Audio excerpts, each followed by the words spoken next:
এই মুহূর্তের সব থেকে বড় খবর, একদিকে মমতা ব্যানার্জির গাড়ির উপর হামলা, ডিম নিরপেক্ষ, কাদা ছোড়া হয়, তার সঙ্গে দেওয়া হয় চোর চোর স্লোগান। মৃত তৃণমূল কর্মীর বাড়ি যাওয়ার পথেই ঘটে এই ঘটনা এবং ইতিমধ্যে বড় প্রতিক্রিয়া সামনে এসেছে মন্ত্রী অগ্নিমিত্রা পালের। তিনি তৃণমূলের পুরনো কার্যকলাপের নিন্দা অবশ্যই করেন, কিন্তু তারই সঙ্গে নিন্দা করছেন এই ঘটনারও।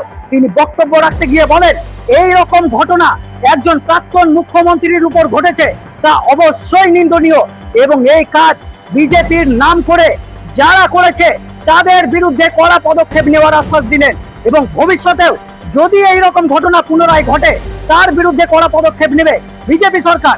কি বলছেন মন্ত্রী অগ্নিমিত্রা পাল, শুনুন। কে আমাদের আগের মুখ্যমন্ত্রী মমতা বন্দ্যোপাধ্যায়কে কাদা ছোড়া হয়েছে, তাকে চটি ছোড়া হয়েছে, চোর চোর স্লোগান দেওয়া হয়েছে। হ্যাঁ, মমতা ব্যানার্জি অনেক দোষ করেছেন, 15 বছর ধরে অত্যাচার হয়েছে, মহিলাদের সম্মান করেননি, চুরি হয়েছে, সব হয়েছে, আমি সব মানছি। আজকে অভয়ার দিন, অভয়ার মৃত্যুদিন, সেটাও হয়েছে। মমতা ব্যানার্জি আপনি বিচার দিতে পারেননি, কিন্তু তার মানে এটা নয় যে আপনি মমতা ব্যানার্জিকে কাদা ছুড়বেন, চোর চোর বলবেন, জুতোর মালা পরাবেন। What is this? এটা বেঙ্গলের সংস্কৃতি নয়, এটা আমাদের সরকারের সংস্কৃতি নয়।